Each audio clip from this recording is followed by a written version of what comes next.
What's up, everybody? Welcome back to another episode of the Jake C. Paulson podcast. I appreciate you all for listening.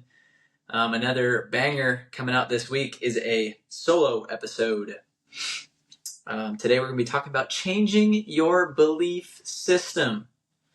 Changing your beliefs from positive, well, hopefully they are positive, from negative to positive. Because everybody believes something, whether it's negative or it is positive.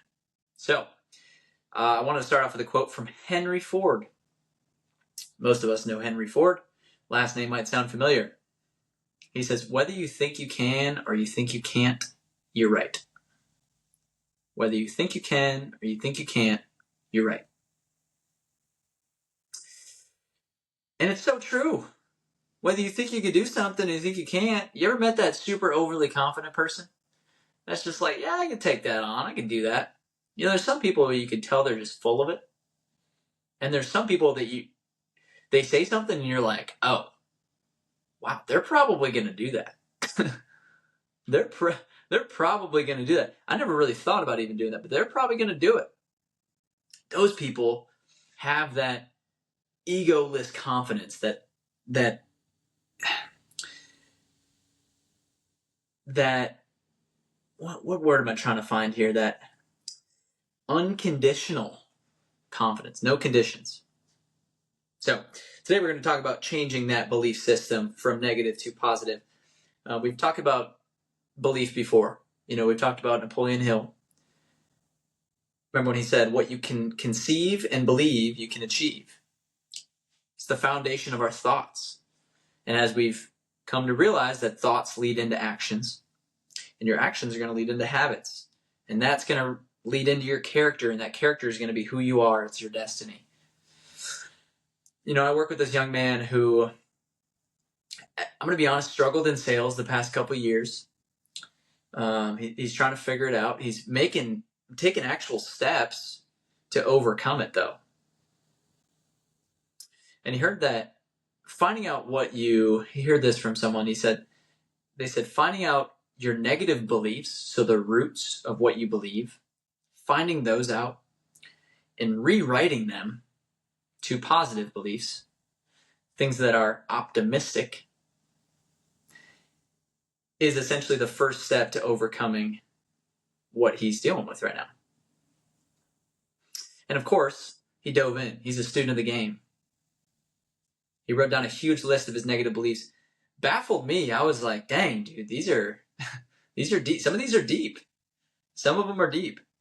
But he wrote them down about himself, about work, about those around him. And for most people, I would say most people won't do this process. Most people will not sit down and figure out what's holding them back, figure out their negative beliefs, go that deep. And you really have to lose your ego to do that. Most people have their negative beliefs pointed out to them, and then they get defensive because of their ego.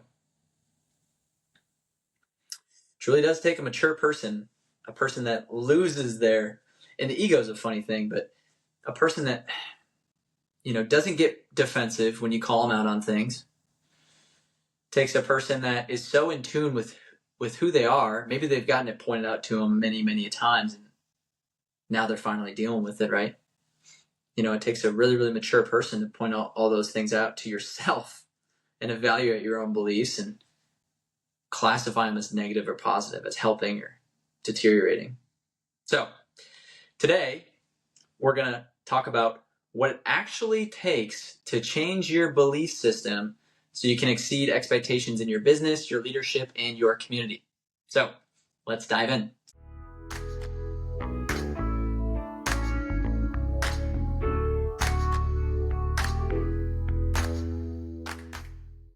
So there's this story. There's this one businessman who was in debt. He couldn't figure out a way out of it. His creditors were pressing him. You know, suppliers were demanding for a payment. He's actually sitting in a park on a bench. He had his head down in his hands. He was thinking, how could I save the company from bankruptcy? What could save it? What could I possibly do?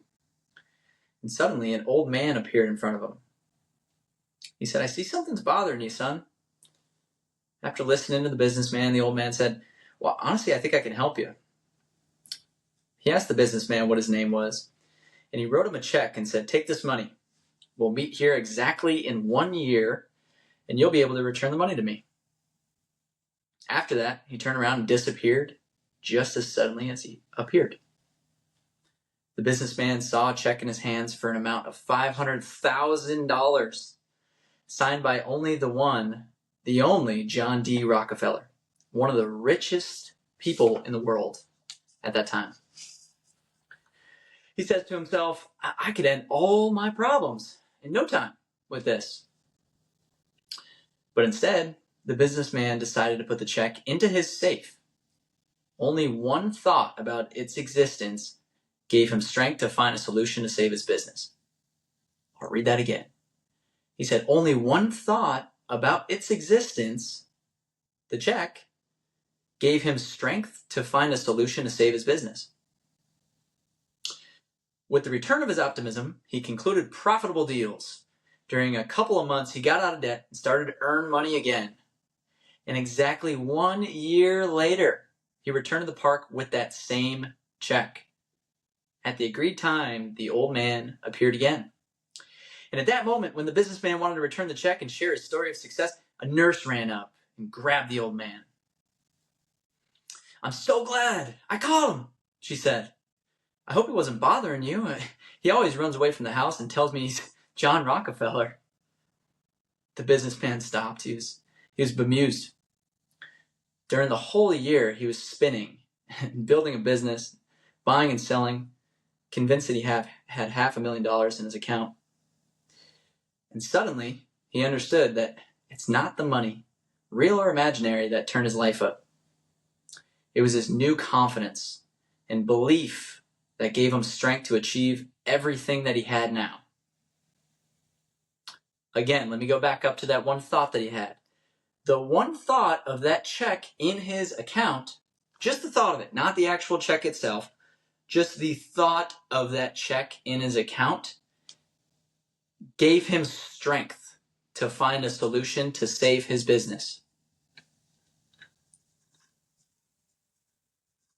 Just that one thought. He just thought of something and it gave him strength to find a solution to save his business. That is a belief, ladies and gentlemen. This is what a great belief system is all about. It's about tricking your mind that you can achieve anything. Literally. It's just tricking yourself. You can do it. You can do it. And so there's a couple steps to do this. The first step, without having a John D. Rockefeller walk up to you and give you a check of $500,000, that's not in the step process. But the first step to this is listing all of the things that you believe that are not helping, that are limiting you. All your limiting beliefs. You know, God, life owes me something. The universe is out to get me. I'm stuck in my current life situation. Or it's too late to start anything. Others will think I'm foolish for doing this. Or who do I think I am? Or, I'll make a fool out of myself if I do this. I'm just a rookie. All these veterans, they have way more experience than me. I'm never going to get there. I can't try that. Or there's no point in even trying. That's the worst one. There's no point. That is just lost hope. So what are your negative beliefs? What are the things that are holding you back? Are there things that you can overcome? I encourage you to make a huge list of all the things that you believe are holding you back. Now, like I said, you got to lose your ego for this one. You got to put your ego aside to find out all the fears that are rooted, all the beliefs that you have that are really rooted in fear, in anxiety, because of the environment you were raised in, because of the people you surround yourself with, because of the media you watch, the religion you believe, because of the people you work with, the work environment.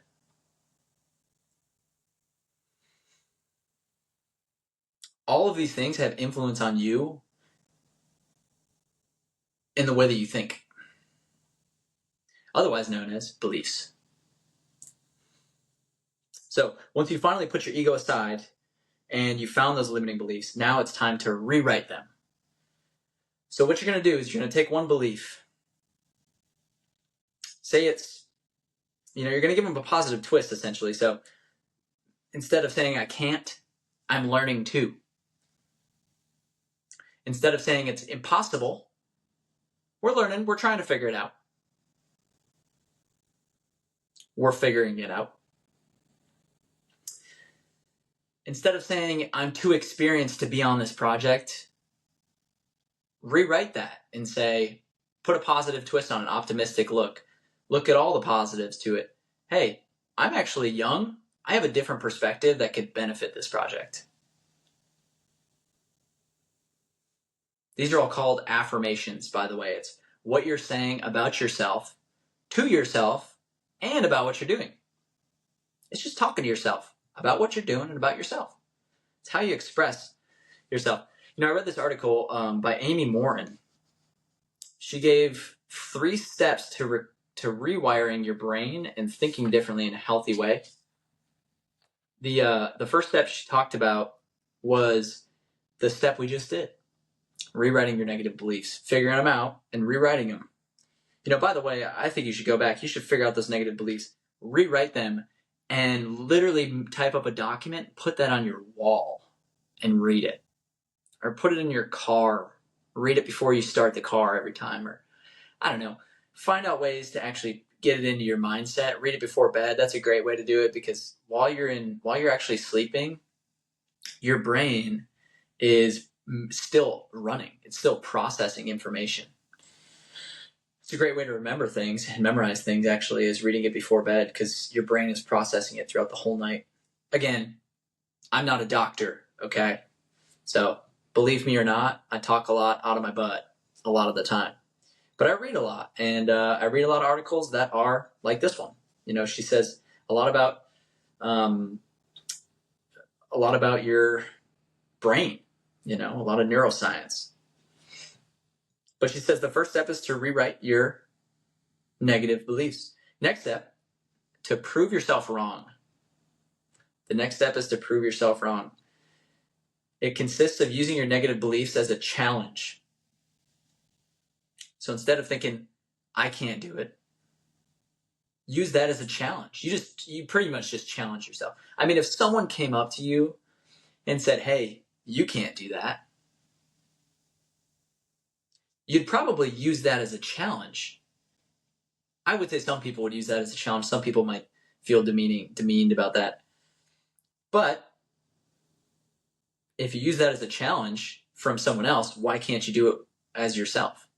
If you let someone come up and just say, you suck, you're never going to amount to anything because you're too young, you're too inexperienced, life owes you something and the universe is out to get you, and you're stuck with your current life situation, it's too late to start anything, and others will think think what you're doing is foolish, and who do you think you are, and you'll make a fool out of yourself.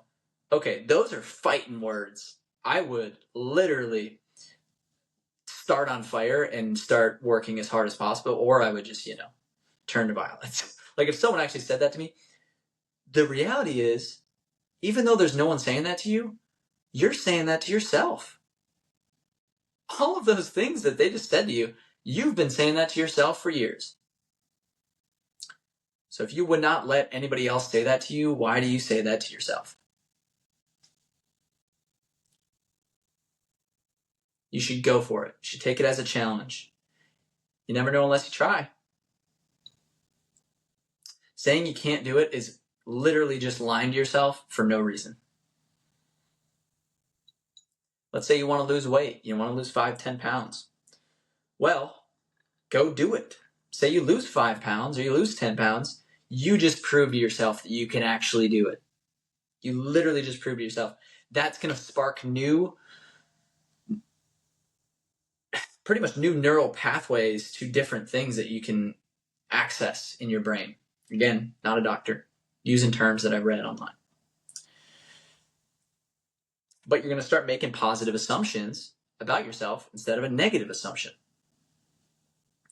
And the third step is to create a personal mantra. Create a personal mantra. I don't know if y'all have ever heard that word before, mantra. But I used to think it was kind of a cheesy word. My mantra. What's my mantra? But then I realized actually what it was, and it's not like your slogan that you call yourself. Okay, that's kind of what I figured it was. But I remember when I was a kid, my parents got me into sports. Now, I don't know if it's because my parents liked, or my dad liked sports, or my brother played sports. I don't know.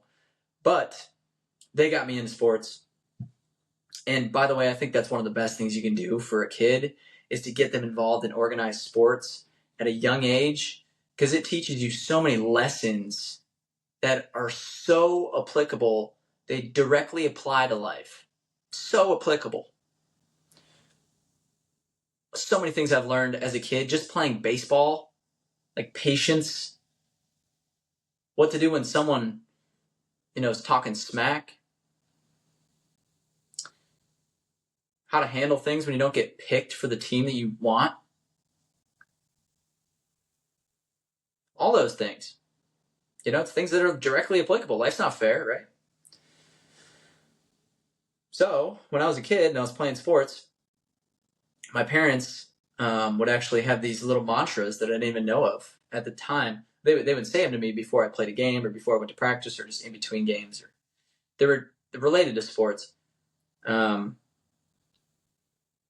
And they'd prepare me for the real world. I later to find out. And I was blessed to have the set of parents with the morals that they were able to instill in me. These are some of the mantras that they would say.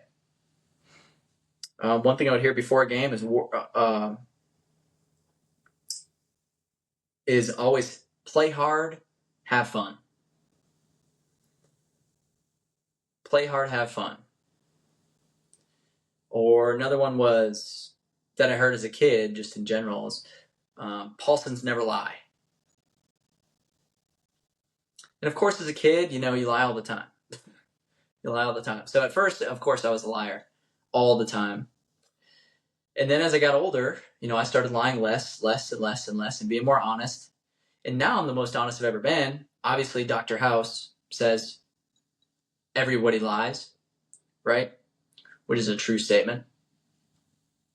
So I don't think you're ever going to get it perfect.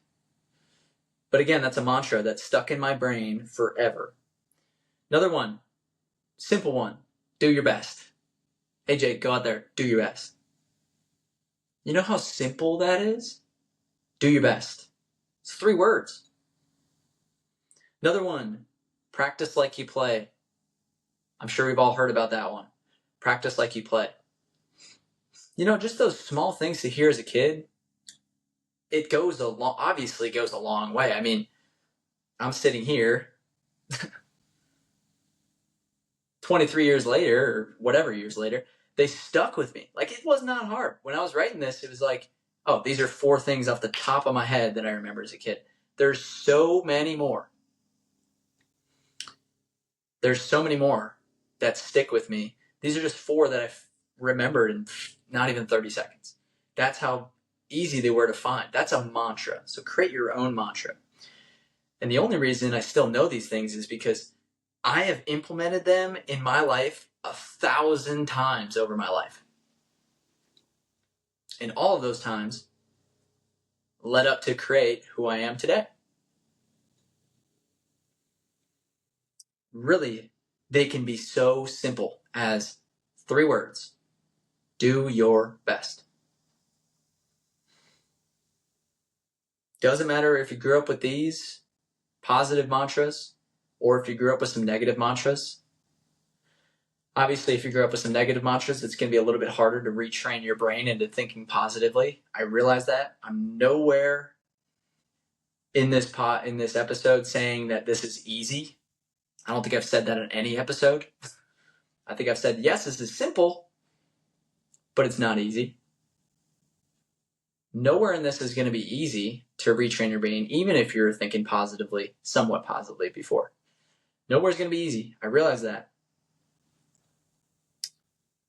But you have a chance to reroute them in your brain. Reroute it from a negative one to a positive one. You have the chance to do that right now for the rest of your life. I highly, highly encourage you to write them down, find out what's limiting you, and reroute it. Do something that's going to bring positivity, optimism into your life. And I wanted to leave you guys today with this story. It's a story about an elephant camp, and it's a bunch of these elephants. It says, a man was walking nearby to a group of elephants that was halted by a small rope tied to their front leg. He was amazed by the fact that the huge elephants are not even making an attempt to break the rope and set themselves free. He saw an elephant trainer standing beside one of them, and he expressed this puzzled state of mind. The trainer said, when they were very young and they were much smaller, we actually used the same rope, the same size rope to tie them. And at that age, it's strong enough to hold them. As they grew up, they're actually conditioned to believe that they still can't break away from the rope. They believe that the rope can still hold them, so they never try to break free. The only reason that the elephants weren't breaking free and escaping from the camp was because over time, they adopted the belief that it just wasn't even possible. Like elephants, how many of us go through life hanging on to a belief that we can't do something? Simply because we failed at it once before, or because we weren't told it was possible. So, what are your negative beliefs? And how can you rewrite them to powerfully move forward? So that is it for this episode of the Jake C. Paulson podcast. If you like this episode, please leave a like, leave a follow. An episode comes out every single Monday. And in the morning or in the early afternoon, one of the two, every single Monday, if you follow, it will send you a notification so you can stay on top of the added value in this podcast. If you thought that this was helpful in any way, please, what's helpful to me, what's helpful to the podcast and the community, is if you share it with one friend. It takes 1 second, 2 seconds, maybe 3. You just click that share button, open up the episode first, click the share button, send it to one of the people that you've probably been texting in the past, one of the first ones. Click on them, click send, or you can write a little message, say, hey, check this out, you might appreciate it. Boom, takes 10 seconds maybe. Does not take that long. But it's super helpful to me. Like I said, it's a personal favor, but it's also helpful to the podcast to grow organically and helpful to whoever you send it to. Hopefully they get 1, 2, 3, 4, 5 bits of inspiration out of what we talk about on this podcast. So super duper helpful. I appreciate all the love and the support. If you have any questions or want to add value to me and the podcast, have any feedback, DM me on my socials. They're at the end of this. I appreciate you all. So stay tuned for the next episode. Again, I'm dedicated to adding value to those who are striving to be better in leading themselves, their business, or their community. So again, stay tuned for next week. Until then, as always, let's get after it. Peace.